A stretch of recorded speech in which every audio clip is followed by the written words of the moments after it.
these are basically an epic banana muffin, and they are from the bakingfairy.net, but I'll link it down below. But to start, you're going to want to preheat your oven to 350, and you're going to want 4 small ripe bananas, 2 cups of flour, half a teaspoon of salt, a teaspoon of baking soda, and some cinnamon. And I use some almonds here, but you can use chocolate chips if you want. My family's weird and doesn't like them, but anyways. And a 1/4 cup of almond milk, and then a 1/4 cup of oil, and half a cup of brown sugar.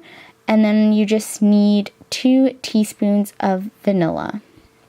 And from here, you're going to want to take your bananas and just mash them up with a fork, or a potato masher would actually work really well here, and you'll basically get a paste.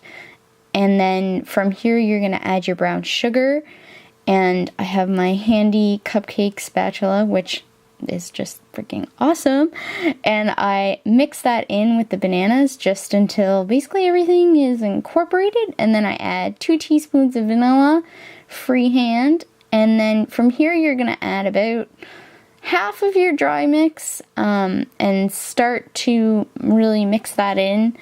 And the mixture's already pretty wet as it is, so you really don't, you can start with half of the dry, and then proceed with the 1/4 cup of oil that you have there, and continue mixing, working your little arm muscles. I know I am basically so weak in the upper body that you'd think I'd be strong from all the baking I do, but I'm really not.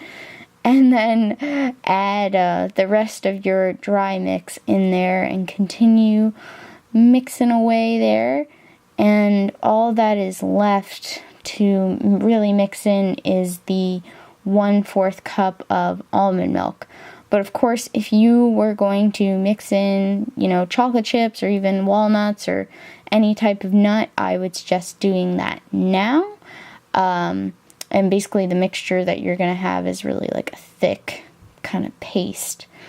And from here, I just scooped it in with a spoon and my finger to scrape it off into the muffin tins. But if you have an ice cream scoop, this makes your life so much easier.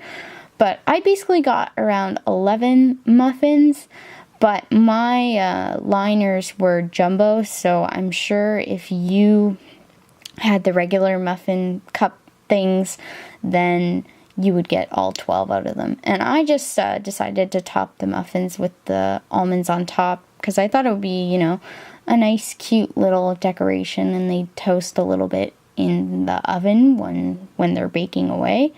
But yeah, I found these took around 20 minutes, and you're basically left with the most epic vegan muffins that are just so good. And if you like this video, feel free to subscribe. Thank you.